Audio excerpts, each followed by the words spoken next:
길갈, 역사의 터닝 포인트. 여호수아 4장 1절에서 9절 말씀입니다.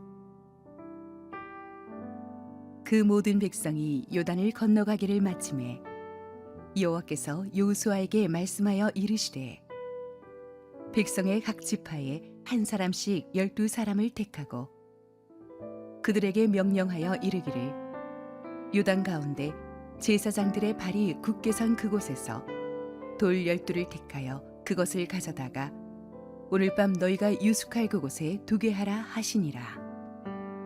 여호수아가 이스라엘 자손 중에서 각 지파에 한 사람씩 준비한 그 12사람을 불러 그들에게 이르되, 요단 가운데로 들어가 너희 하나님 여호와의 궤 앞으로 가서 이스라엘 자손들의 지파 수대로 각기 돌 한 개씩 가져다가 어깨에 매라.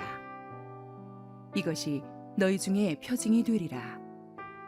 후일에 너희의 자손들이 물어 이르되, 이 돌들은 무슨 뜻이냐 하거든 그들에게 이르기를, 요단물이 여호와의 언약궤 앞에서 끊어졌나니 곧 언약궤가 요단을 건널 때에 요단물이 끊어졌으므로 이 돌들이 이스라엘 자손에게 영원히 기념이 되리라 하라 하니라. 이스라엘 자손들이 여호수아가 명령한 대로 행하되 여호와께서 여호수아에게 이르신 대로 이스라엘 자손들의 지파의 수를 따라 요단 가운데에서 돌 12를 택하여 자기들이 유숙할 곳으로 가져다가 거기에 두었더라. 여호수아가 또 요단 가운데 곧 언약궤를 맨 제사장들의 발이 선 곳에 돌 12를 세웠더니 오늘까지 거기에 있더라. 할렐루야. 우리 하나님께 감사와 영광의 박수 올려드리겠습니다.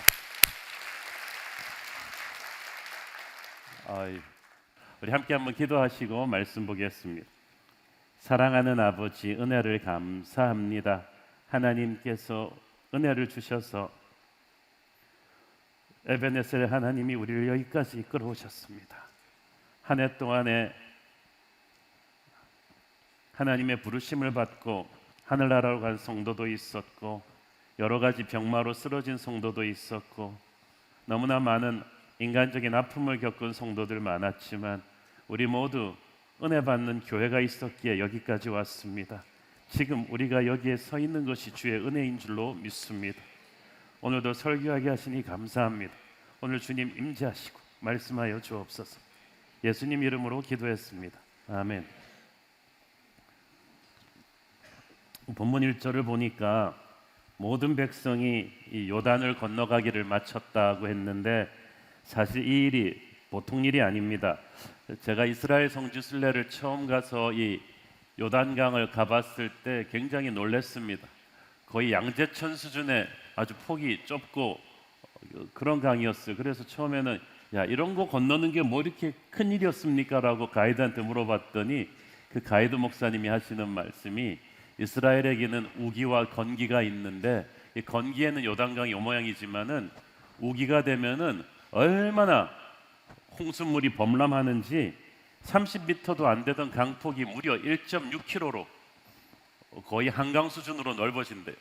그리고 보통 때는 그냥 수심도 무릎이 찰랑찰랑하던 수심이 순식간에 3m, 4m 정도로 깊어지고, 그리고 이 물에 흙탕물이 흐르는 속도가 시속 16km 정도로 엄청난 급류가 되어서 흐른다는 거예요.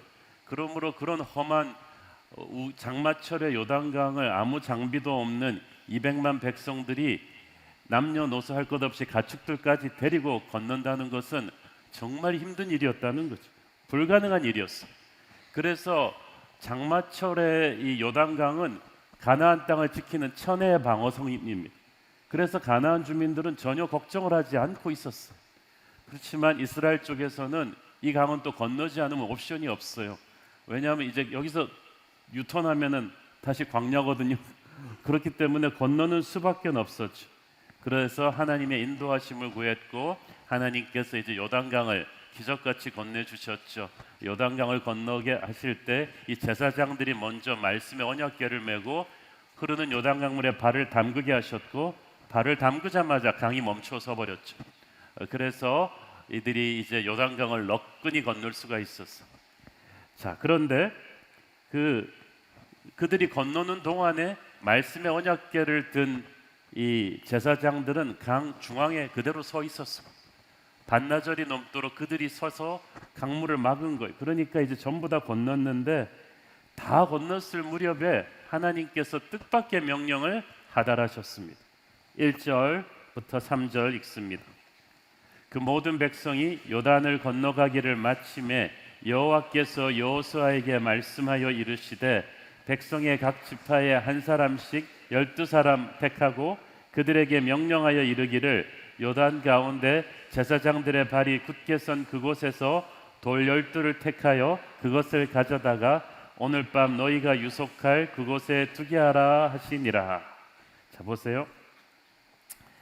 하나님께서 이제 강을 다 건너왔는데 사실 강 건너면서도 무서웠을 거예요. 여러분 생각해 보세요. 우리 홍수 때 범람하던 한강물 기억하시죠?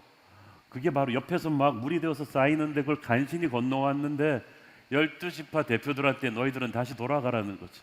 건너온 강 한가운데로 가가지고 12개의 돌을 각각 하나씩 찾아서 들고 나오라는 거예요. 어깨에 메고 가져오라고 하신 걸 봐서 자갈은 아니에요. 머리 쓰는 사람들은 자갈이라도 돌이니까 갖고 나오려고 그랬을 텐데 어깨에 맬 정도의 돌을 가지고 나와라고 했어요. 하나님께서 왜 이런 명령을 내리셨겠습니까? 여러분, 강 한가운데에 있는 돌은 그 강 밖에 있는 돌과는 다릅니다. 물살에 의해서 굉장히 많이 다듬어져서 매끈매끈하고 윤기 나는 바위였겠죠.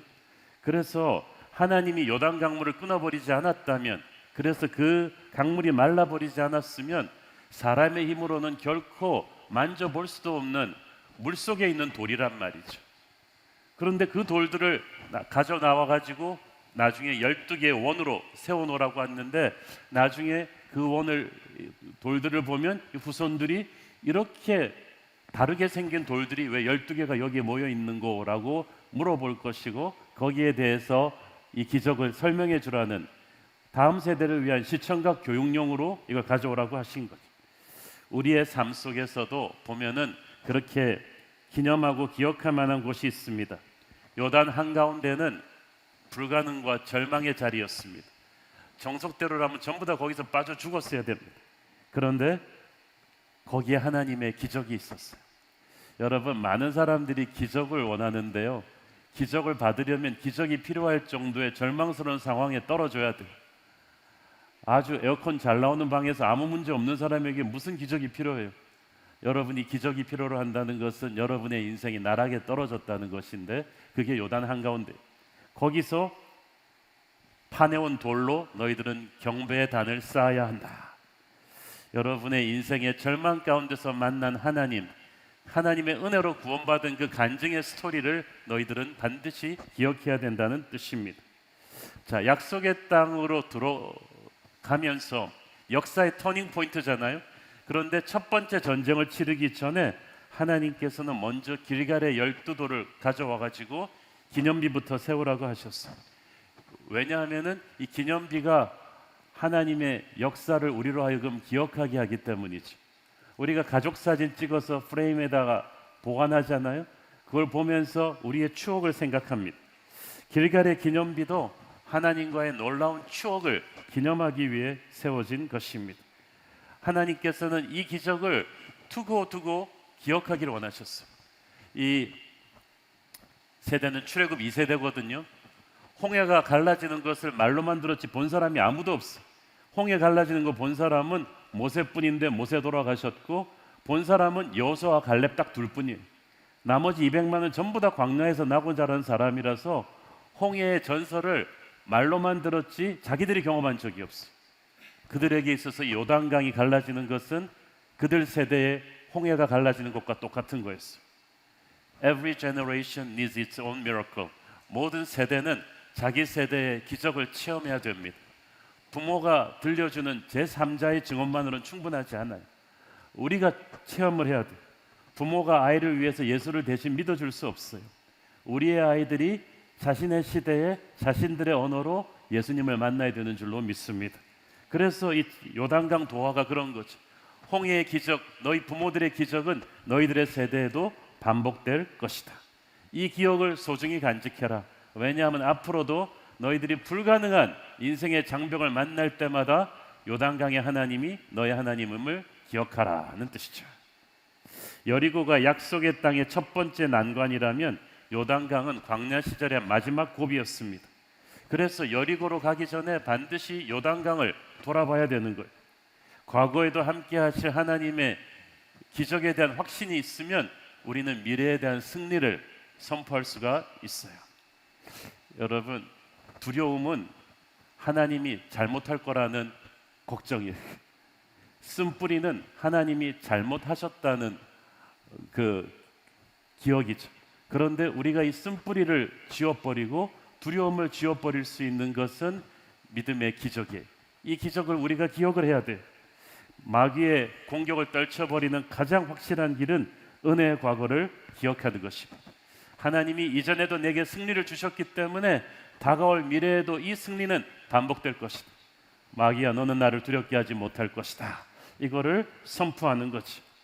이스라엘 사람들은 요단강을 건너면서 믿음의 확신을 얻었어요. 우리가 기적을 체험할 때마다 믿음의 근육이 커져야 돼요. 그렇지 않으면 기적은 의미가 없어요. 우리가 기적을 영적으로 제대로 해석하고 기적을 체험할 때마다 감사드리고 경배드리고 이걸 기록하고 이렇게 중요하게 그걸 다뤄야 그 기적은 다시 한번 우리의 삶에 반복될 줄로 믿습니다. 홍해를 건널 때는 정신없었고 그런 게 없었어요. 그러고 나니까 홍해를 건너고 나서도 그 사람들은 며칠 안 돼서 맨날 불평만 했잖아요. 하나님께서 이거 안 되겠다 싶어서 이번에 길가를 12돌은 다르다. 요단강을 건널 때는 그냥 은혜를 받고 끝나지 말고 이 은혜를 너희들이 영적으로 해석을 해라. 묵상을 해라. 기억을 하라는 거죠. 우리에게 길갈의 12돌은 십자가입니다. 당시 이스라엘이 요단을 건너지 못하면 꼼짝없이 죽는 수밖에 없었어요. 우리도 십자가가 없었더라면 죄 가운데 그대로 갔더라면 죽을 수밖에 없었어요. 십자가의 은혜로 우리는 죽음의 강을 건너서 살아갈 수가 있었습니다. 요단강을 그렇게 죽음의 강으로 건너온 우리는 십자가의 은혜는 우리를 과거의 죄로부터 구해내는 힘이면서 우리의 현재를 이기게 하는 힘일 수도 있고 우리의 미래를 끌어당겨주는 견인차이기도 합니다. 십자가는 우리의 과거를 해결하고 현재의 힘을 주고 미래의 승리의 길을 열어주는 거룩한 돌파구가 되는 줄로 믿습니다. 이 십자가의 은혜를 붙들고 가야 우리가 신앙이 흔들리지는 않죠. 요단강을 건넌 이스라엘 백성 200만이 여리고에서 동쪽으로 약 3.2km 정도 떨어진 길갈에다가 전진 기지를 칩니다. 이 길갈이 요단강을 건너와서 약속의 땅 여리고를 기억하기 전에 여러분이 길갈을 기억해야 됩니다. 이 길갈의 위치를 제가 좀 지도로 잠깐만 좀 보여드렸으면 좋겠는데 저 밑에서부터 보세요. 이렇게 남쪽에서부터 쭉 올라와가지고 헤스본 느보산을 지나서 요단강을 동쪽에서 서쪽으로 건넜죠. 그리고 이제 그 길갈에서 3km 떨어진 데가 여리고인데 이 약속의 땅에 가보시면 시야가 완전히 탁 트여 있습니다. 그리고 여리고는 약간 해발 한 200-300m 위에 올려쳐진 산성이기 때문에 길갈에서 여리고가 훤히 보이는 곳이 이곳이 약속의 땅 요단강을 건넌 그들의 전진 기지가 되는데 이 전진 기지가 굉장히 중요합니다. 이 전진 기지에서 하나님께서는 요단강 중앙에서 퍼내온 12개의 돌을 가지고 기념비를 이렇게 12개를 쭉 둘러보면서 세우게 하셨어요. 왜? 여호수아서 4장 21절 22절 이스라엘 자손들에게 말하여 이르되 후일에 너희의 자손들이 그들의 아버지에게 묻기를 이 돌들은 무슨 뜻이냐 하거늘 너희는 너희의 자손들에게 알게 하여 이르기를 이스라엘이 마른 땅을 밟고 이 요단을 건넜음이라. 이것은 아직 태어나지도 않은 다음 세대 자녀 교육을 위해서였어요. 후일에 너희 자손들이 묻거든. 확실히 하나님의 우선순위는 우리의 우선순위랑 달라요. 그렇죠?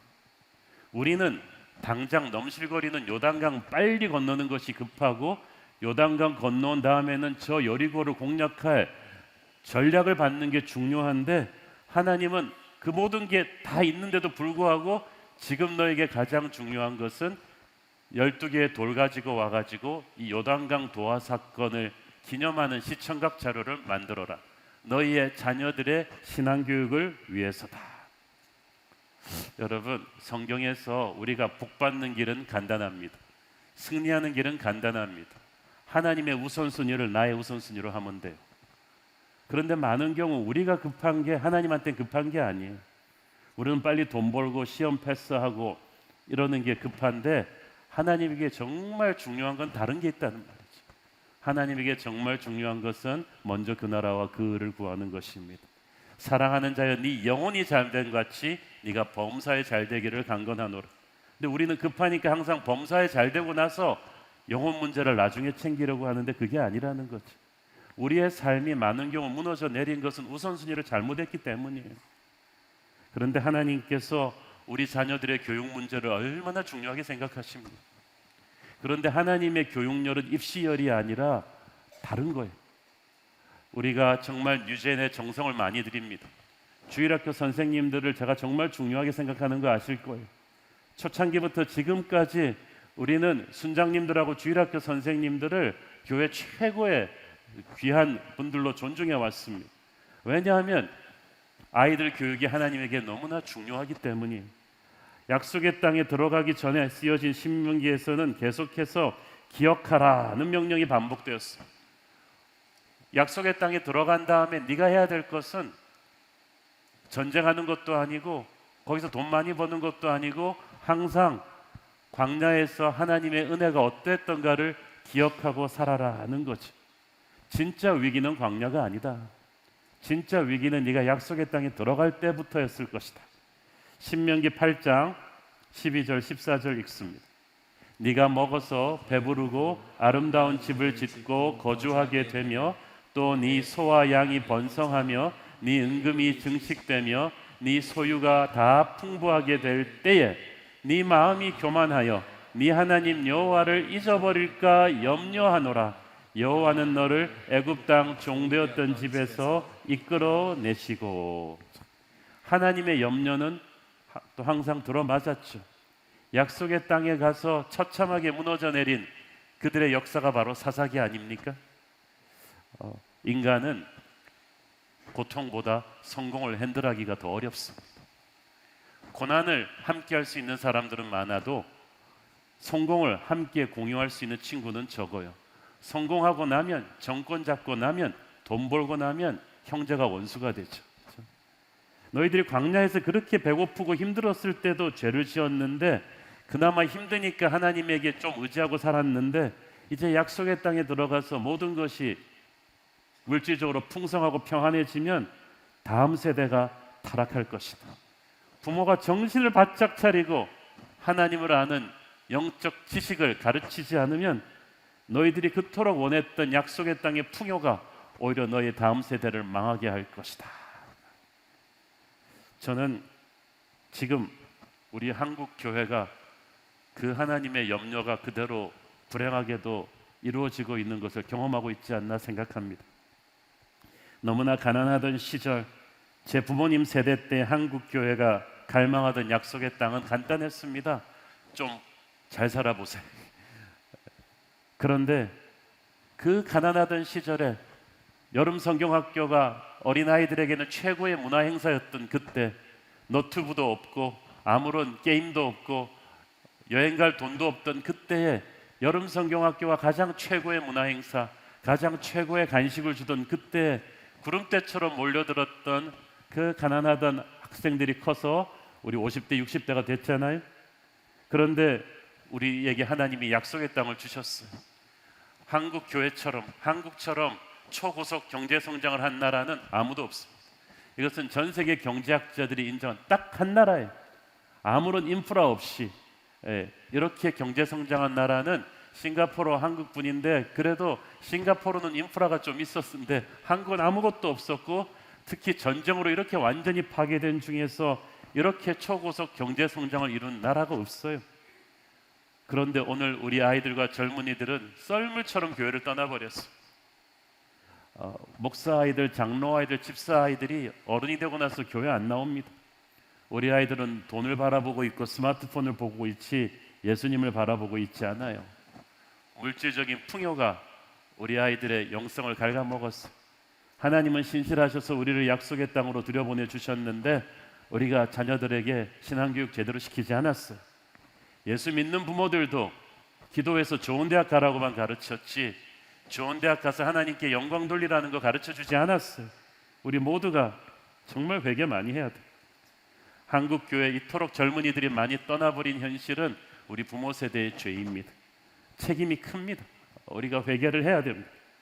그래서 우리가 정신 차리고 길갈의 12돌의 메시지를 묵상해야 됩니다. 왜 하나님이 이 임무를 이렇게 중요하게 생각하셨는지를 알아야 돼요. 왜 하나님께서 믿는 자들의 자녀 교육을 약속의 땅으로 들어올 때 가장 중요한 우선순위로 생각하셨는가? 영적인 전쟁에서 이 아이들이 우리의 무기이기 때문이에요. 시편 127편 3절 5절을 보십시오. 보라, 자식들은 여호와의 기업이요 태의 열매는 그의 상급이로다. 젊은 자의 자식은 장사의 수중의 화살 같으니 이것이 그의 화살통에 가득한 자는 복되도다. 그들이 성문에서 그들의 원수와 담판할 때에 수치를 당하지 아니하리로다. 자식이 장사의 수중의 화살이라는 건 무슨 뜻입니까? 영적인 전쟁에서 마귀의 세력을 공격하는 무기가 바로 우리 자녀들이란 뜻이에요. Our children are spiritual weapon. 우리의 자녀들은 영적 전쟁의 무기입니다. 마귀의 세력을 공격하는 무기예요. 우리가 모르고 있지. 말씀과 기도로 무장한 다음 세대는 마귀가 너무너무 무서워합니다. 마귀는 다윗이 어렸을 때부터 무서워했어요. 어렸을 때부터 다윗을 죽이려고 했죠. 마귀는 예수님이 갓난아기 때부터 무서워했어요. 마귀는 다니엘이, 요셉이, 에스더가 갓난아기 때부터 무서웠을 거예요. 그러나 그들이 자랐을 때 얼마나 놀라운 영적인 무기가 됩니까? 믿음의 자녀들을 잘 키워놓으면 원수와 담판할 때, 즉 마귀와 마주설 때 우리는 결코 주눅들지 않을 줄 믿습니다. 저는 이제까지도 그랬지만 우리가 다음 세대를 위해서 내년에는 더욱더 교회가 총력을 기울였어요. 우리 청년부와 대학생들과 우리 청소년들과 유젠 자녀 교육에 정말 어울리날 생각입니다. 저는 차체 정말 우리 교회가 부서별로 가장 많은 예산이 주일학교로 들어가거든요. 저는 그런데 그 예산을 2배, 3배로 늘릴 정도로 우리 주일학교가 부흥했으면 좋겠어요. 그래서 정말 우리가 총력을 기울여서 우리 다음 세대를 키워놓지 않으면 우리는 다음 세대 영적 전쟁의 승패를 장담할 수가 없어요. 하나님이 중요하게 생각한 것을 우리도 중요하게 생각합니다. 따라해 봅시다. 하나님이 중요하게 생각하는 것을 우리도 중요하게 생각하자. 우리 자녀들의 믿음 교육을 하나님이 가장 중요하게 생각하신다. 점점 힘이 떨어지고 있어요. 어떻게 자손들이 아비들에게 이 돌들이 무슨 뜻인가 하고 물어보게 되었겠어요. 왜냐하면 정상적으로 그런 거 잘 물어보지 않잖아요. 왜냐하면 이 돌들이 희한하게 생겼기 때문이죠. 아까 말씀드린 대로 장마철 강물 한가운데에서 많이 마모되어서 미끈미끈한 육지에서는 보기 힘든 돌들의 무리가 12개가 셋업되어 있었기 때문에 그들이 그렇게 한 거예요.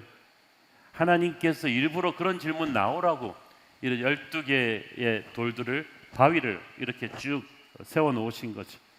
9.11 테러가 일어난 그 뉴욕 쌍둥이 타워가 서 있던 곳에는 기념비가 있어요.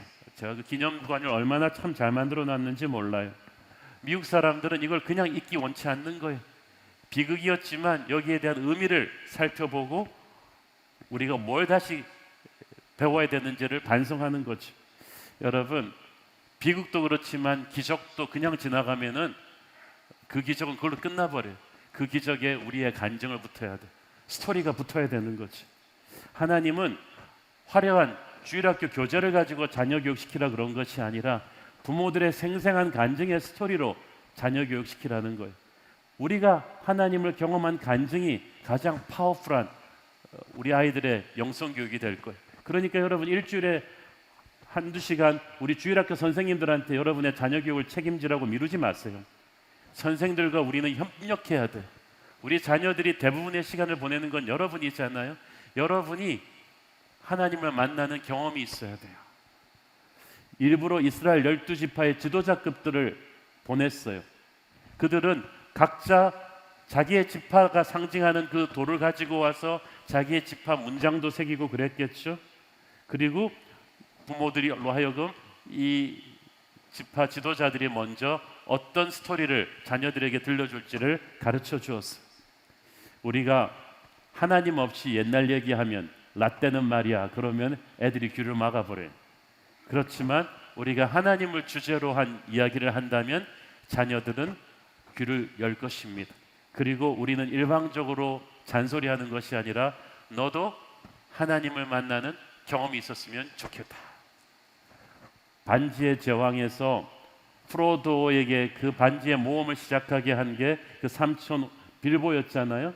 그 빌보도 나중에 보니 호빗 스토리라고 영화 또 나오잖아요. 엄청난 모험을 했잖아요. 그 빌보가 프로도에게 얘기하는 거예요. You write your own adventure. 너는 너의 모험을 스스로 쓰면 되는 것이다. 우리가 자녀들에게 그걸 도전해야 돼요. 말하지 않아도 부모가 뭘 가장 중요하게 생각하는지 우리 애들이 다 알아요. 교회 다니는 부모지만 실은 우리 아버지가 가장 중요하게 생각하는 건 학교 성적이다. 애들이 다 알아요. 여러분이 그런 가치관으로 아이들 교육하면 지금 통계적으로 스카이 나온 애들일수록 부모와 단절한 애들이 그렇게 많대요. 부모와 원수처럼 지내는 거죠. 여러분 그렇게 해서 스카이 보내서 뭐 하겠어요?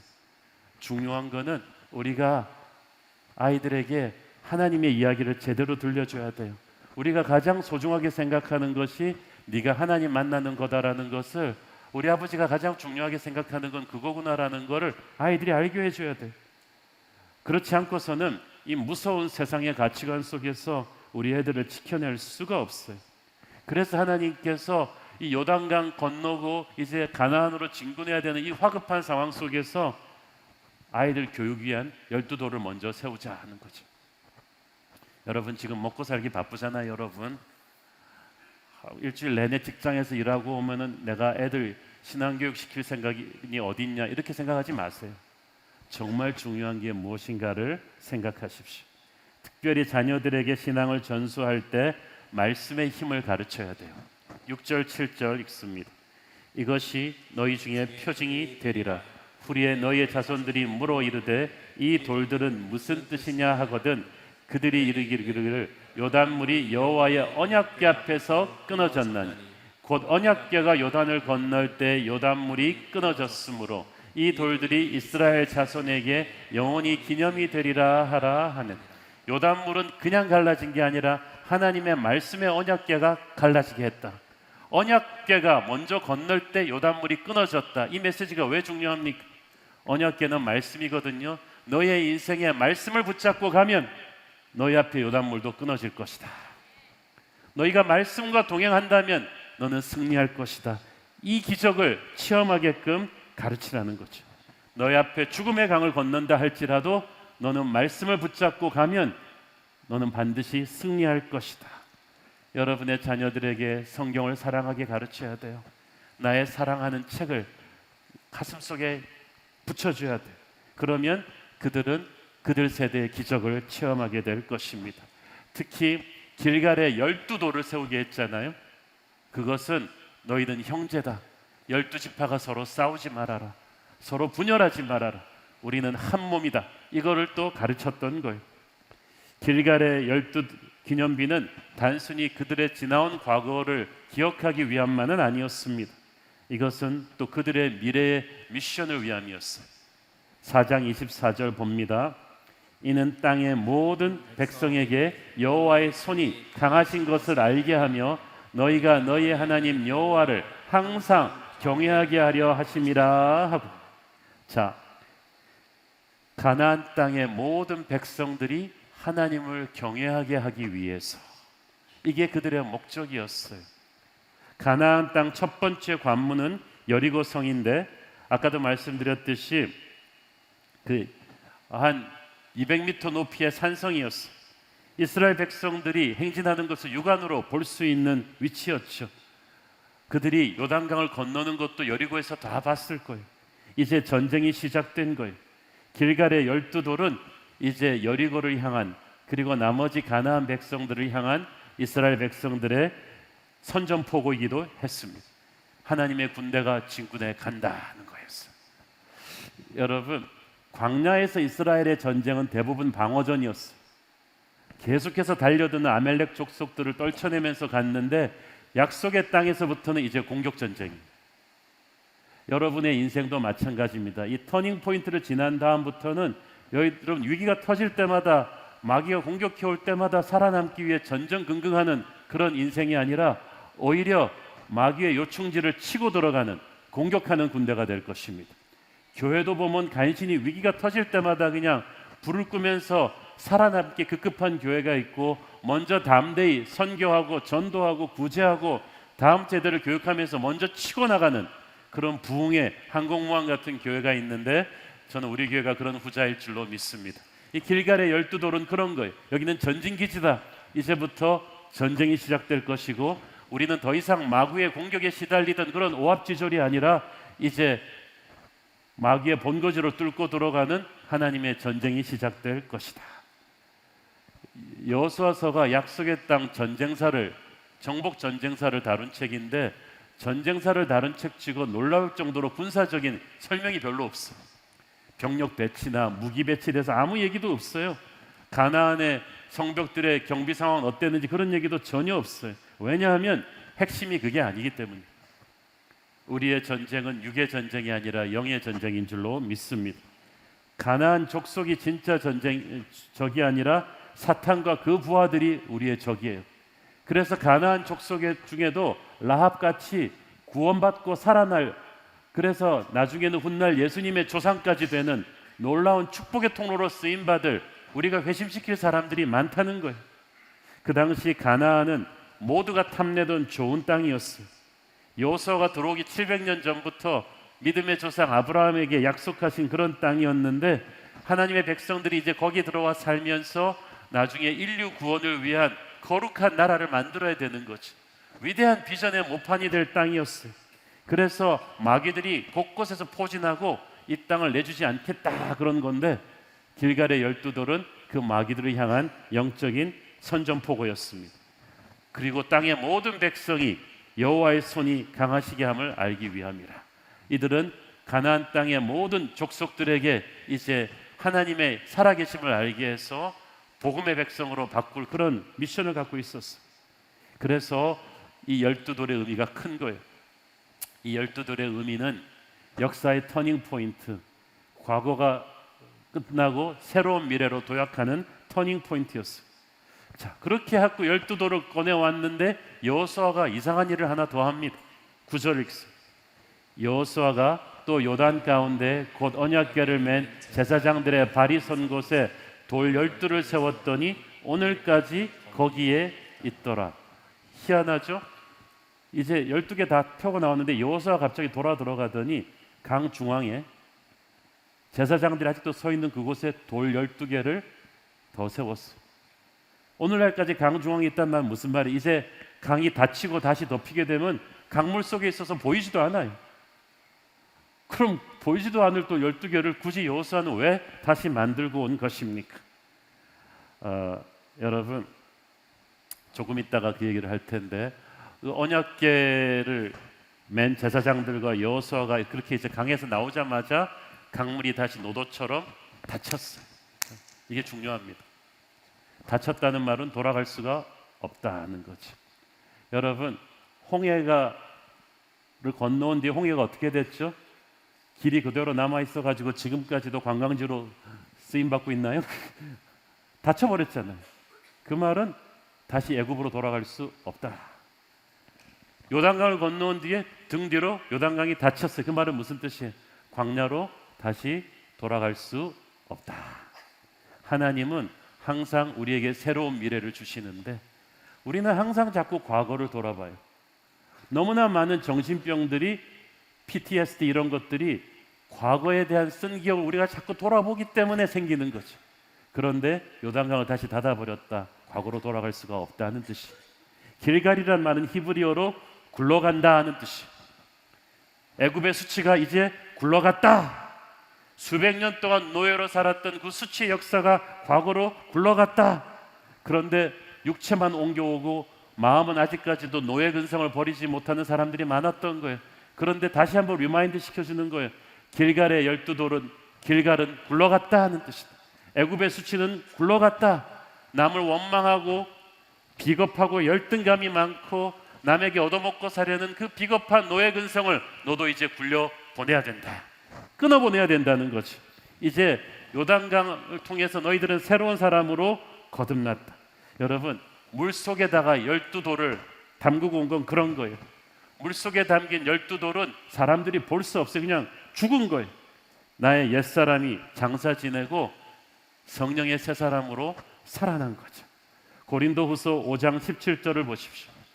그런즉 누구든지 그리스도 안에 있으면 새로운 피조물이라. 이전 것은 지나갔으니 보라 새 것이 되었도다. 그 말은 무슨 뜻이에요?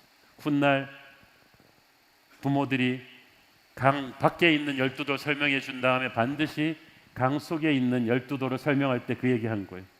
애들아, 지금 볼 수는 없지만 저 물 밑에는 사라진 도시 아틀란티스처럼 우리 언약궤가 서 있던 그곳에 12개의 돌이 더 있단다. 그것은 우리의 옛사람이 완전히 죽었다는 뜻이란다. 그래서 길갈에서 이 사람들이 할례를 받거든요. 할례는 바로 신약 성경의 세례예요. 나의 옛사람이 완전히 잠겨서 죽어버렸다는 뜻이. 이제 옛사람은 완전히 죽었다. 병마의 시대는 지나가고 너는 이제 건강하게 될 것이다. 가난의 시대는 굴러가고 너는 이제 풍요롭게 될 것이다. 절망의 시대는 지나가고 너는 이제 소망을 갖게 될 것이다. 노예 생활의 억압은 지나가고 너희는 이제 자유와 기쁨을 누리면 되는 것이다. 다시는 마귀로 하여금 너의 수치스러운 과거를 상기시켜 달라고 하지 마라. 그리고 길갈에서 그들이 약속의 땅에서 첫 번째 유월절을 드립니다. 유월절은 십자가잖아요.